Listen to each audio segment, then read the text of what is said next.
Our colloquium speaker today is Dr. Denis who is a professor of communication in the Department of Mass Communication, Advertising, and Public Relations. He received his PhD in Mass Comm from the University of North Carolina at Chapel Hill. His program of research is at the nexus of international communication, media effects, and political communication.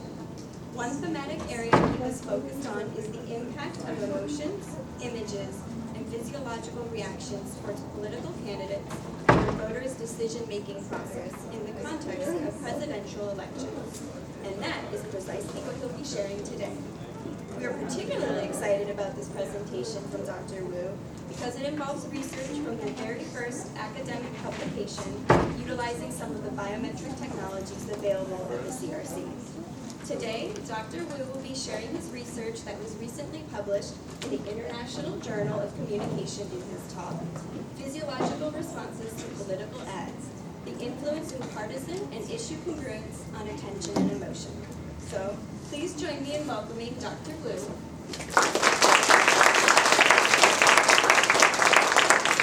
Thank you, Amanda. Thanks for the opportunity. First of all, I'd like to acknowledge the assistance of Dr. Nina Saifogo for this project. And so, political ads are a staple of the electoral campaign to generate desirable effects for candidates despite their prevalence in elections.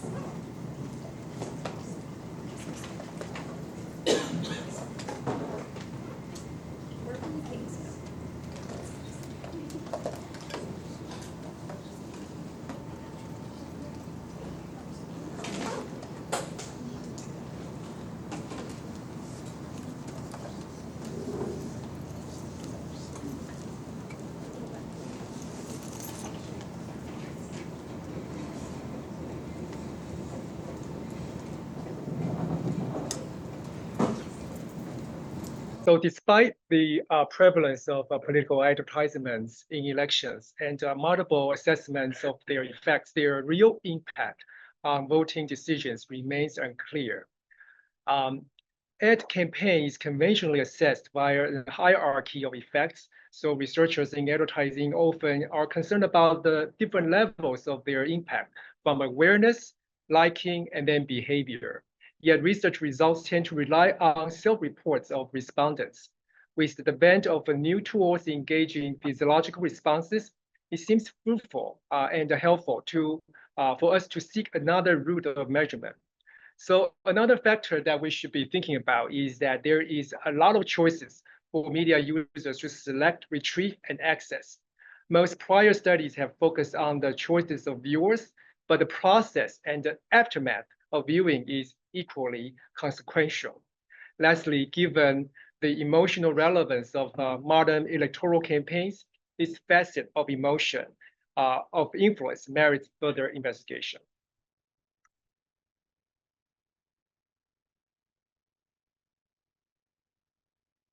The primary theoretical foundation of my study is selective exposure. There has been a sizable body of literature devoted to examining this profound pattern of media use. The advertising industry has also spurred this trend for its continuous marketing effect and improved targeting precision. Selective exposure, attention, and retention, and the related phenomena such as echo chamber all stem from Leo Festinger's cognitive dissonance concept. In a highly partisan society like the US, this group of relevant concepts matters greatly because of the deep rift between political parties. It matters to whether and to what extent different political messages can get across.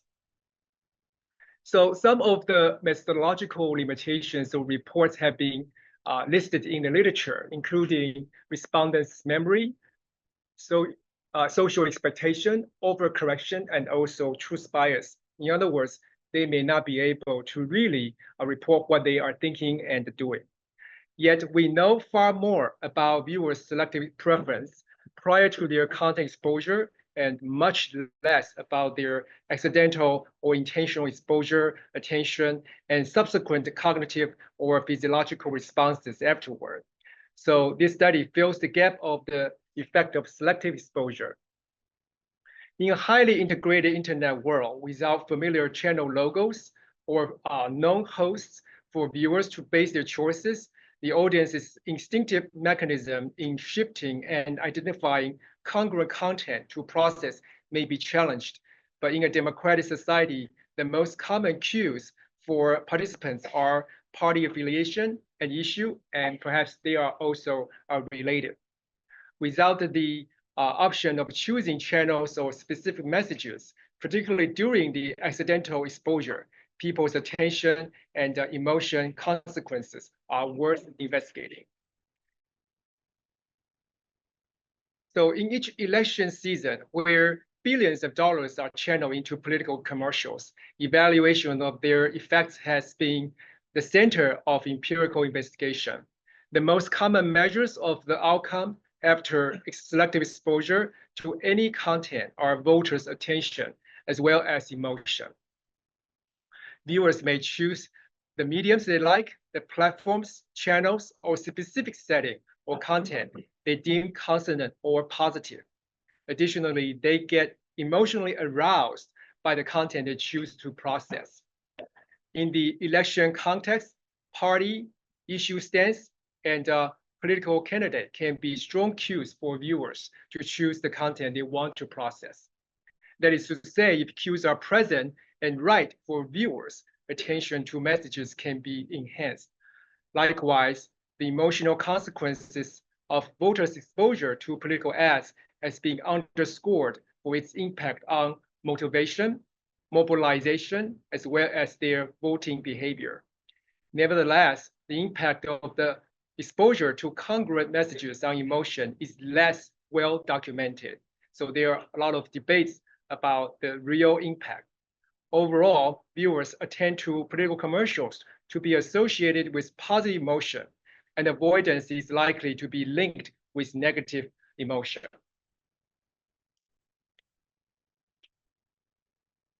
So another element of the study that is particularly interesting is the use of physiological measures. Conventional method of measuring often relies on people's reflection and elaboration, but physiological measures rely on reflexive actions of human bodies. Paul Ekman and other psychologists have maintained that facial expressions can enjoy universal validity. So physiological responses can reflect psychological states correctly. Existing devices now can gauge eye tracking, skin conductance, heart rate, facial expression, and EMG, which is to measure nerve and muscle movements. Eye tracking and the facial expression seem particularly pertinent for measuring viewers' attention and emotion. Additional measures that are available could be brain activity and bodily indicators. Research has shown that Republicans and Democrats may have different brain movements. And blood sugar, adrenaline line can be used to assess people's readiness or for stress. Other hormones in the brain, such as serotonin, dopamine, endorphins, and oxytocins, can be used in measuring happiness or the sentiment of feeling loved. So all of these are potential physiological measures. However, only a few studies have pursued both routes of measurements, and the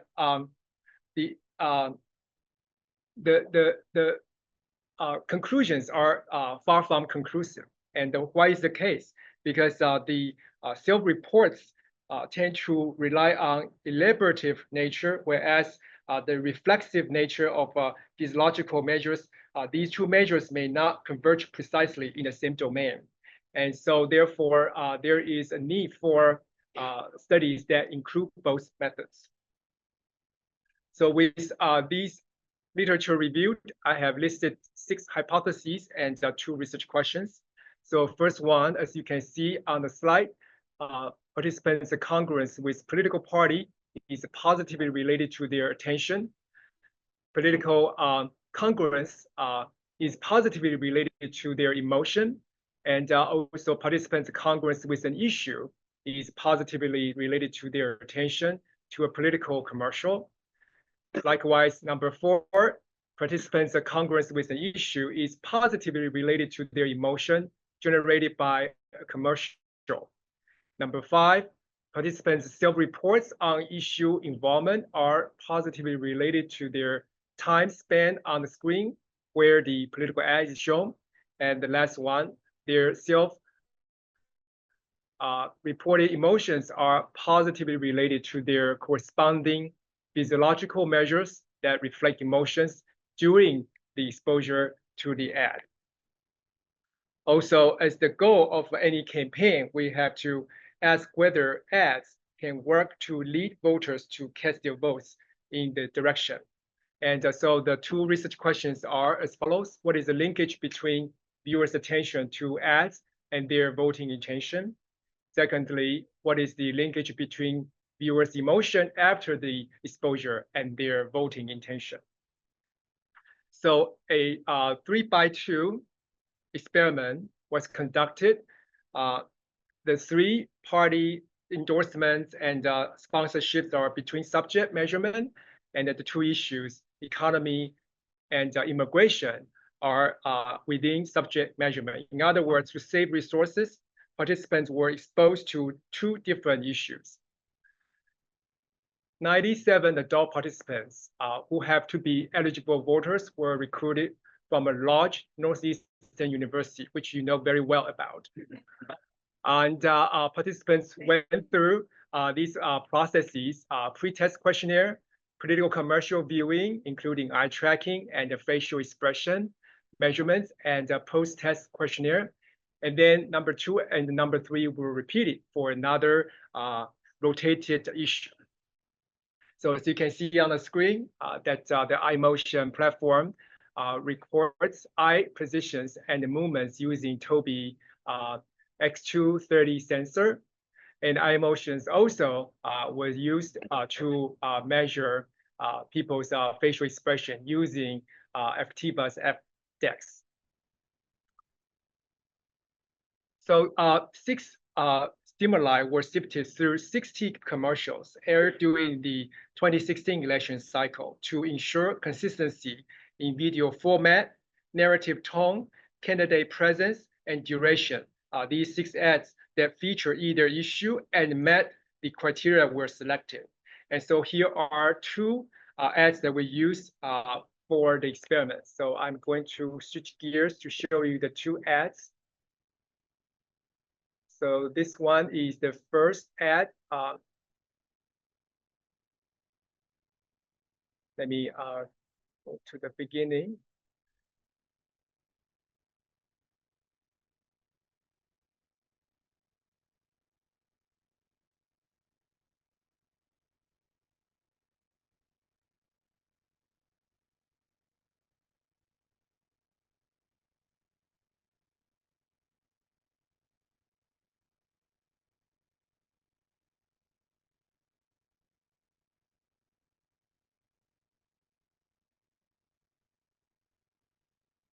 So this is one from Hillary Clinton, and this is one from Donald Trump.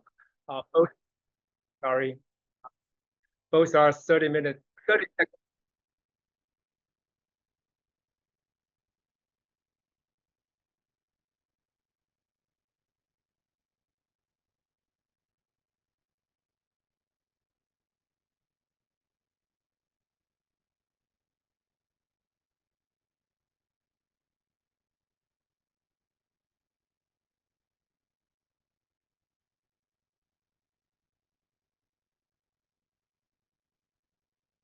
Okay, so you get the idea of the stimuli we used in the experiment.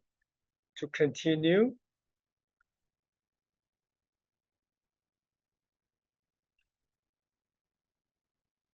various indexes for each one of the variables that were included in the experiment were used, and their alpha values are good. Manipulation check was successful, and participants, however, are not perfect. I have to report to you, there were more Democrats than Republicans. 67% are females, However, racial backgrounds of the participants are good. They are generally reflect the general population. Okay, so now the first result, as you can see on the chart, that partisan congruence is a significant predictor of the time spent on the screen of the first stimulus. And the issue congruence, on the other hand, the left row of the chart is not. And younger people tend to spend more time on screen than older folks. Secondly, you can see that this analysis indicates a significant effect of congruence between party sponsorship and affiliation, such that participants spend a greater percentage of their time on the screen when viewing ads sponsored by candidates along with their party affiliation. To continue, this table indicates that issue involvement of viewers does not result in their attention to the political ad. Neither do their political ideology or attitude toward politics. So you can see from each one of the predictors on the left to see their contribution to their time spent on the screen.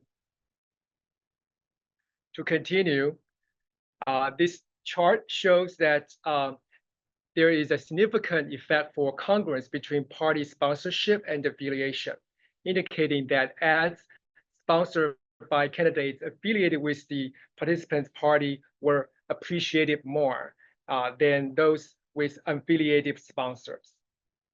So it's very straightforward. Then the next table shows that the independent variables impact on balanced emotions. So the DB is whether people become positively emoted or negatively emotional. And so you can see that the older the participants, the more negative emotion they harbor. Partisan congruence leads to less negative emotions. Issue congruence leads to less positive emotions. So that may need some time to process. In other words, if you view ads that's sponsored by the party you like, there would be less negative emotions. If you are viewing something you care about, then your emotions will be less positive. Okay. So with all these results, we can conclude that the first hypothesis is supported. Party congruence is positively related to time spent on the screen. So in the results here, the statements in bold means statistically significant. Those that are not in bold mean that they are not statistically significant. So this one is. And secondly, party congruence is negatively related to negative emotion and is weakly related to positive emotion. Number three, issue congruence is not related to time spent on screen, and this is not significant result. Issue congruence is negative to positive emotion, and also negative emotions, the second half is not statistically significant. Number five, self-reported involvement in issues is weakly related to time spent on the screen. So if you are really concerned about issue, you do not necessarily pay more attention to the ads. And lastly, self-reported emotions and facially expressed emotions are not correlated well. So there are 5 parallel discrete emotions: anger, fear, disgust, sadness, and joy measure on both means, and they do not correlate well. On the Clinton side, the participants reported that they are being afraid, fearful, and sad. Those are related to facially expressed negative emotion. On the Trump side, when participants said that they are being afraid and sad, they are related to facially expressed negative emotions. And being hopeful, proud, and happy, they said, actually are negatively related to facially expressed negative emotions. So that's very interesting correlation between the facially expressed emotions versus what they say in the survey. Okay, so to continue, so I wanted to look at the real relationship between self-reported emotion, denial emotions, and also the facially detected emotions using machine. And so I conducted this canonical correlation between two sets of variables. They are supposed to be capturing all kinds of emotions from viewers. And so the first part is the self-reported emotion.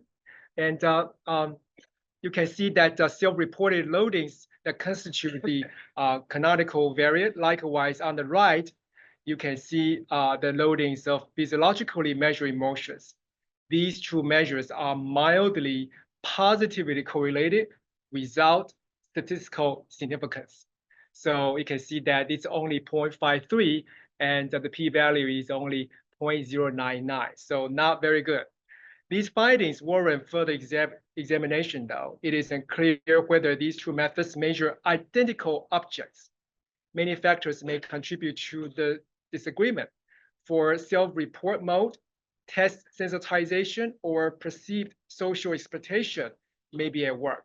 For the facial expression measure, people's habitual reaction or disinterest in politics overall can play a role as well. So a lot of factors could contribute to this weak correlation between the two measurements. I also like to take another look at the issue involvement and also emotion. So here, this chart shows that for negative emotion, a significant main effect for issue involvement emerged such that participants with high issue involvement show more frequent incidences of negative emotions during the ads as compared to those with low issue involvement. And there is no correlation whatsoever between positive emotion and the issue involvement. So if you are seeing an issue that you care about, deeply caring about, you do not necessarily feel happy or positive. And then this figure shows the congruence and the relationship between congruence and negative emotion.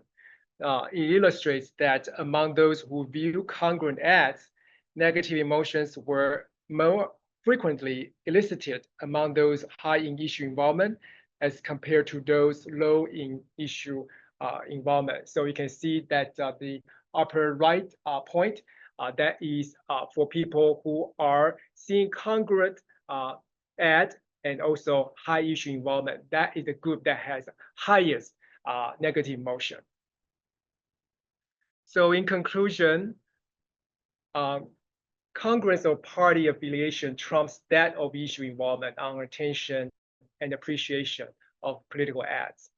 Also, positive emotions and ad appreciation are significant predictors of voting intention for the featured candidate in the ads. Also, self-reported and physiological measures of people's attention and emotions do not correspond well. More investigations are needed to tease out the noise that play a role in this relationship. Issue-based political campaign may not work as well as partisan-based counterpart. And probably that's the strategy that Kamala Harris is using right now. So issues are not that clearly stated. Also, to continue, this study generates some physiological evidence to support the impact of partisan selective exposure. Voters' eye tracking record is influenced more by partisan congruence than by issue congruence. The influence of partisanship on viewers' post-viewing emotions appears to be negativity averse. Voters' facially expressed emotions after exposure are significantly less negative, but fail to elevate. This finding may explain why political campaigns tend to concentrate on mobilizing their party base and emphasize on getting out the votes instead of providing sensible solutions for critical issues that face society. And so these two measures self-reported and the physiological measures are definitely worth more inspections. It is probably too early to conclude which method is superior. One of the result that should be recognized is that the self-reported measure is to recognize the conscious attitude, where the other captures real-time spontaneous responses. They are not necessarily cognizant to people.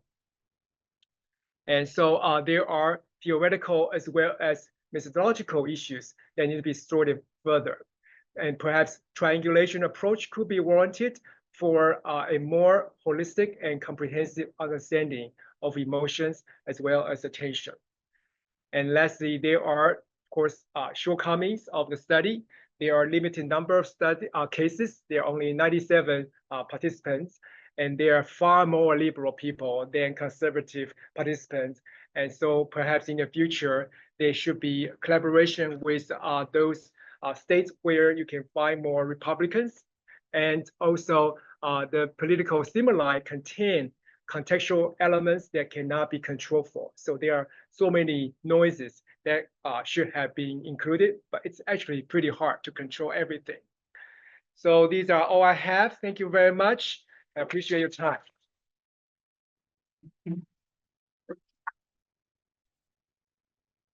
So now we can take some questions, or if you are interested in any discussion of the results, this is the time. Yes. Yes, thank you, President. So about the lack of congruence between the is it facial tracking and the self-reports? Yeah.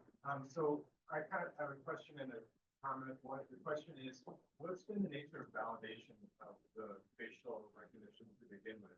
Because obviously having a lack of correspondence is not ideal. And the other thing that I wonder is, you might get validation if you're interacting with somebody, but are people really having a lot of facial expression when they're watching a screen? Seems like a facial expression is more of a sort of situation. And when they're just consuming media, it might be so muted that you just kind of get noise. Is that a possibility? Yeah, I think that everybody is different, right? So some people are more expressive than others. But the group of researchers who invented that kind of device have done the validity check, and they argue that no matter how you do it, they can detect your emotion automatically. But that's beyond my understanding and beyond my knowledge base. So, if you're interested in that part, you may want to go to MIT Media Lab. They invented that kind of device. And it's the correspondence between the two and also the social elements. Indeed, I believe that they may play a factor. Looking at a screen is definitely different from talking to a person. But when you talk to a person, it will be really hard to use the device to detect your real emotion, right? So it's tricky. So it's hard to really know what is the best way to measure the emotion of the person. As a follow-up to Chris, I was wondering. I know it's the randomized, so individual differences would be canceled out to some extent. Yeah. But speaking of congruence, your hypothesis was built up. But in terms of physiological reaction, when I saw the political ad by Trump, I saw the choppers and military. So sense of deviance or sensational imagery. So those could be kind of capture attention more. So regardless of the condition. So do you think that could be kind of noise? Absolutely. Yeah. So ideal situation would be to create your ad. So you control everything, and the only thing that is different can be seen from the two groups. But we don't get to do that. And in order to enhance external validity, we want to use a real ad seen by voters. So there is always pros and cons for creating your own stimulus or reuse the existing one. Are there other comments or questions about this study? Yes. If I'm a little bit persuasive right now, so I want to see if I can extract the bottom line of is, am I right in saying what you demonstrate is that you're so polarized that you care more about our political lean Yeah. than human issues? Right, absolutely. So I think this study shows that we are really cocooned and we feel comfortable within our circle. And we don't care that much about the real issues facing society. And that's really a sad finding derived from this study. I don't know whether there will be a solution so that people can accidentally or intentionally expose themselves to something that is really significant and important to face at the border as a societal member. But this just simply shows the trend that we are facing right now. And also, I think this trend is continuing in this election cycle. Yes. Do you find that one political party was more reactive or aggressive than others? Unfortunately, we don't have enough number of Republicans in the subject to know that. So I think that will be something that we can do in the future to recruit more from either affiliation, so that we can have a better sense of what kind of tendency they may have regarding their attention as well as their expression of image of emotion. Yes. Why would you say that there were less Republicans who think that participated? Well, the experiment was completed here in Boston University, and so we recruited all of the adults, staff and professors who were over 20 years old and can vote. And the majority of the people who live here tend to be Democrat, and that's the reason. Yeah.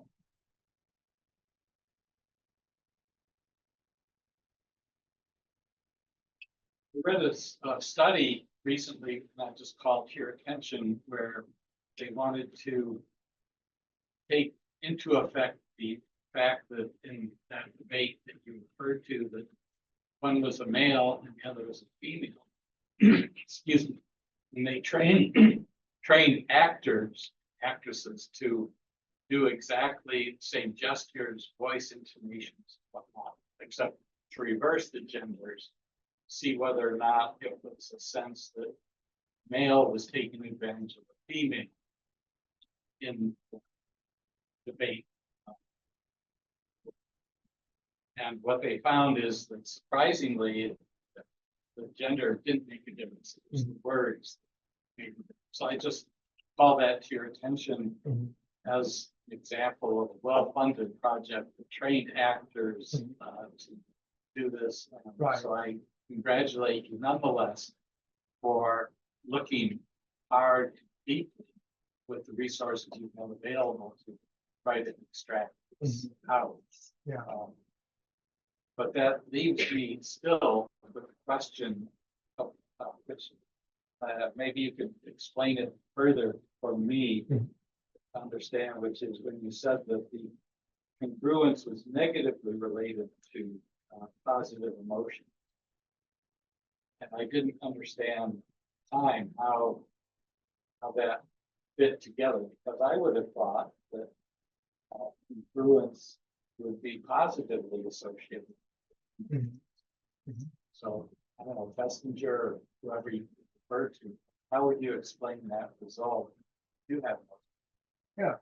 So I think that one of the scenarios about congruence, well, there are two factors, right? So one is party and the other is issue. Let's start with the issue, right? So if you feel this issue is very concerning and you see the ad that talk about this issue, you may be more concerned and you may invest more attention in the ad or what they have to say, what the ad has to say. And therefore, it's not likely that you will become happy and joyful because you are sucked into that message and you want to process, and therefore there will be naturally more anxiety or some other negative emotions that arise. Now, party. So if you see your own candidate, you like to know whether he or she is doing the right thing.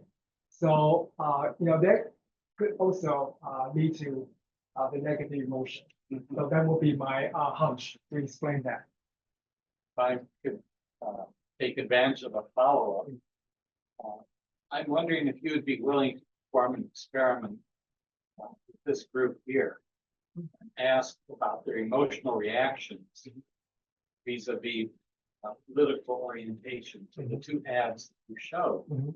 So just as an informal poll, Yeah. what kind of emotional reaction do So, people have? so they have to still report. Yeah, by raising their hand, Okay. Well, if they're willing. that should be fun, right? We can do that. We can actually do that really quickly. So it will be even more fun if we have the gadgets here so that everybody's facial expression is detected and recorded and analyzed. That will be super fun. But we can, oops, where are the ads? I just got out of the site. So let me see whether I can find that. So you kind of have to formulate the question for us. Mm. Or Yeah, so two intersecting variables. Take a look. well, let's just start with what you feel viewing the ad, and whether you are concerned with economy, which is the ad that Hillary talks about, and Donald Trump talks about something else, right? Immigration, right? So these are the two things. So let's start with Hillary's.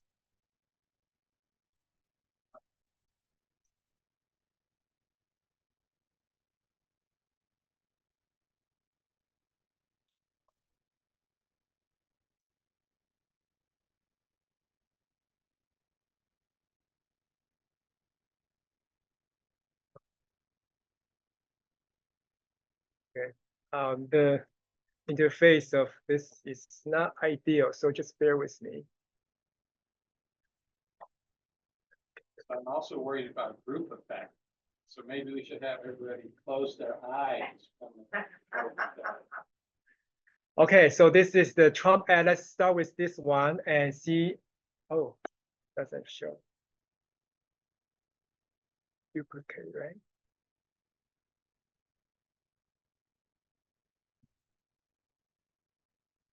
And then this is the Trump ad. All right, sponsored by Trump. Let's get started and be honest with yourself, what you feel.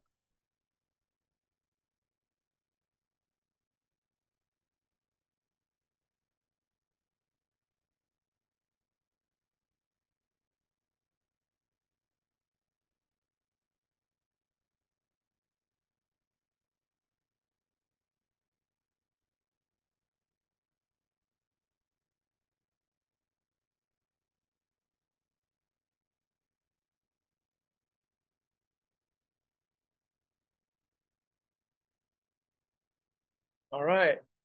So by raising hands, how many of you feel that you are you have a positive emotions overall?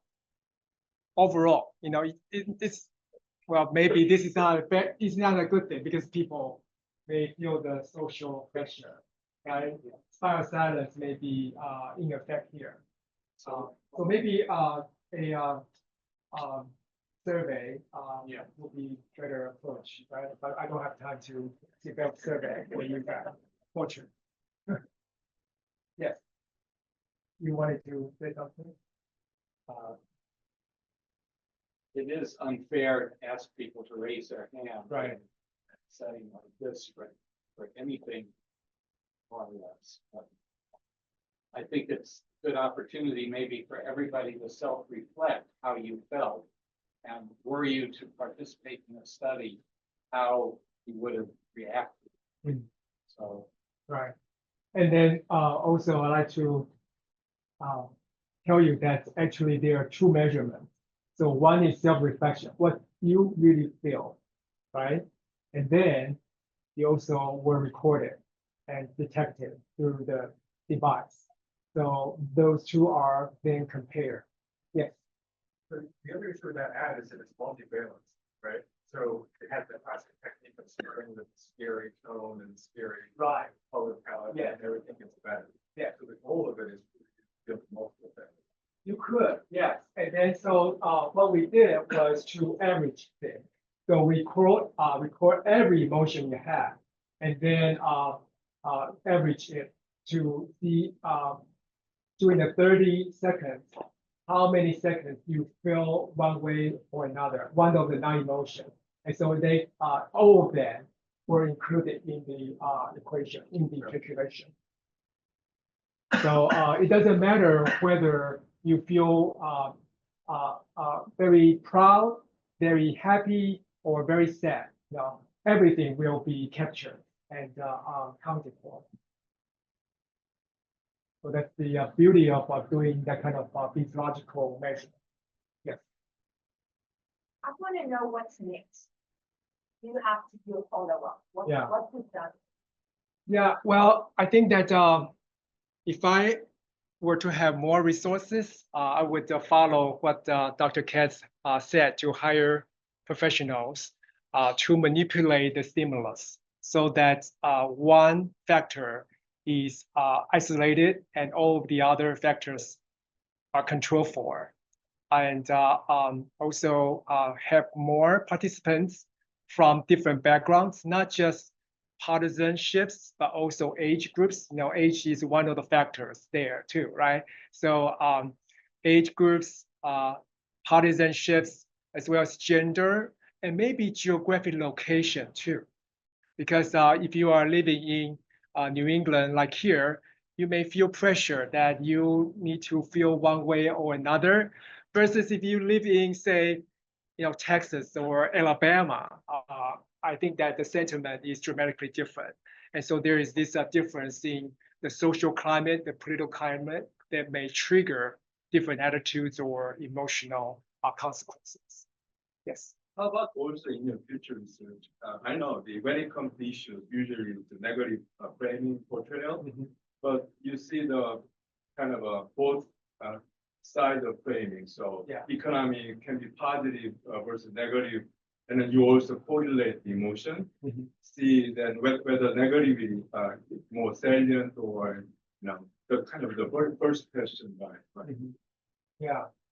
So the framing effect could be another layer that we can look at, right? So how the issue is framed and what issues are discussed and who is discussing it, what party sponsored it, and so on and so forth. So there are so many layers of factors we have to think about and control so that we will be able to know what exactly caused people to feel one way or the other.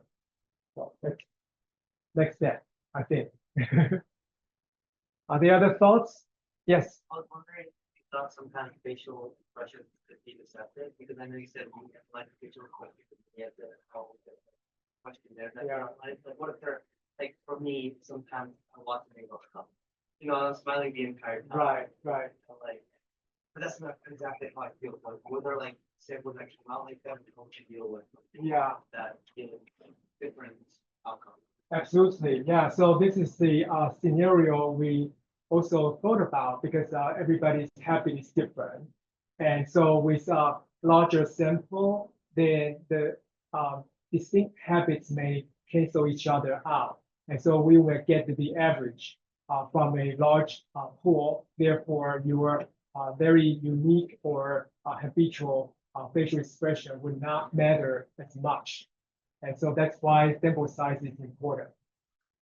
I hope that answers your question. Yes. How do you see the limitation of this way to determine capitalization by the expression software developers. So we have emotion. And I was reflecting on my own emotions in the same as I sometimes I feel definitely acted as a positive playlist emotion, but that's not necessarily How you really a feel. thing. Yeah. Yeah, I don't have the background to know how they developed that device. But basically they use several points of detection on your face, like your eyebrow or your lips, and so many points for them to really capture and then detect what kind of emotion you are having, you are covering your mind. I don't have the answer for that, but it's something that you may learn about programming and facial expression detection devices from across the river. I guess. There are other thoughts or reactions about this? If not, then thank you all very much for coming.